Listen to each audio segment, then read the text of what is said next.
Vous recevez des allocations d'insertion ou vous pensez en faire la demande bientôt?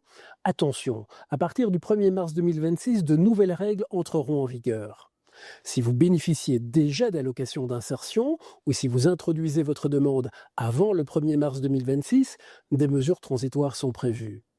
Nous allons vous présenter ces mesures réparties en 3 situations selon votre date d'admission, c'est-à-dire la date à laquelle vous avez bénéficié pour la première fois des allocations d'insertion.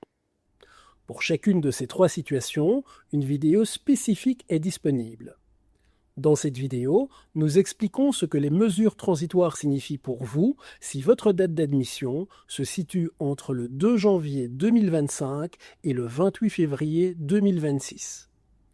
Si vous avez une autre date d'admission, vous êtes donc dans l'une des 2 autres situations. Dans ce cas, regardez la vidéo qui correspond à votre date d'admission. Vous ne savez pas quelle est votre date d'admission? À partir de la mi-septembre, vous recevrez une lettre de l'ONEM appelée lettre d'avertissement. Cette lettre vous sera envoyée par la poste ou dans votre e-box, c'est-à-dire la boîte mail sécurisée créée par la fonction publique.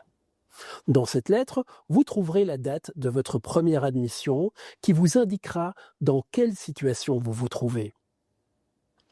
Si votre première admission se situe entre le 2 janvier 2025 et le 28 février 2026, votre droit aux allocations est limité à 12 mois. Prenons un exemple. Si vous avez commencé à recevoir des allocations le 15 avril 2025, vous y avez droit jusqu'au 14 avril 2026. Mais cette durée de 12 mois peut être prolongée dans certaines situations. Par exemple, si vous avez travaillé, si vous suivez des études à temps plein, si vous bénéficiez d'allocations d'interruption ou d'indemnités de maternité ou encore si vous vivez avec un militaire belge à l'étranger. Prenons un exemple. Vous commencez à bénéficier d'allocations le 15 avril 2025. Comme votre droit de base est de 12 mois, la fin de ce droit est prévue le 14 avril 2026. Mais si vous avez travaillé 9 mois pendant cette période, alors votre droit est prolongé de ces 9 mois. Votre nouvelle date de fin de droit aux allocations sera donc le 14 janvier 2027. Attention, il y a une date limite. La prolongation ne peut pas aller au-delà de la date limite fixée au 31 décembre 2026, augmentée du nombre de mois complets entre le 1er janvier 2025 et votre première admission. Donc si votre première admission est au 15 avril 2025, vous avez eu 3 mois complets à compter du 1er janvier 2025. Votre date limite sera donc fixée au 31 mars 2027. En résumé, si votre première admission est entre janvier 2025 et février 2026, vous avez droit à 12 mois d'allocation, mais ce droit peut être prolongé sous certaines conditions et jusqu'à une date limite. Il existe aussi des cas particuliers qui peuvent élargir la durée de vos allocations d'insertion au-delà des limites habituelles. Premièrement, vous suivez une formation avec une dispense. Cette dispense est délivrée par votre service régional de l'emploi, c'est-à-dire le Forum en Wallonie, Actiris à Bruxelles, le VDAB en Flandre et l'ADG pour germanophone.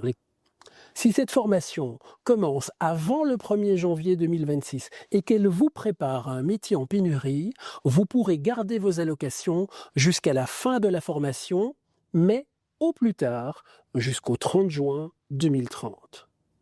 En revanche, si la formation a commencé après le 31 décembre 2025 ou qu'elle ne prépare pas à un métier en pénurie, vous pourrez garder vos allocations jusqu'à la fin de la formation, mais au plus tard jusqu'à la date limite du 31 décembre 2026, augmentée du nombre de mois entre janvier 2025 et la date de votre première admission. Si l'on reprend notre exemple, cette date limite sera le 31 mars 2027. Enfin, vous travaillez à temps partiel avec une allocation de garantie de revenus? Oui, si c'est votre cas, et si vous travaillez au moins à mi-temps, c'est-à-dire 19 heures par semaine, ou la moitié de l'horaire à temps plein dans votre entreprise, vous conserverez vos allocations jusqu'à la fin de ce travail. En revanche, si vous travaillez moins d'un mi-temps, vous conserverez vos allocations jusqu'à la fin de ce travail, mais pas au-delà de la limite fixée le 31 décembre 2026, augmentée du nombre de mois entre janvier 2025 et la date de votre première admission. Vous souhaitez plus d'informations sur votre situation personnelle? Prenez contact avec votre organisme de paiement, c'est-à-dire, dans votre cas, la CAPAC ou le syndicat. Si vous souhaitez en savoir plus sur les conditions spécifiques, vous pouvez consulter les feuilles info disponibles sur notre site internet www.onem.be.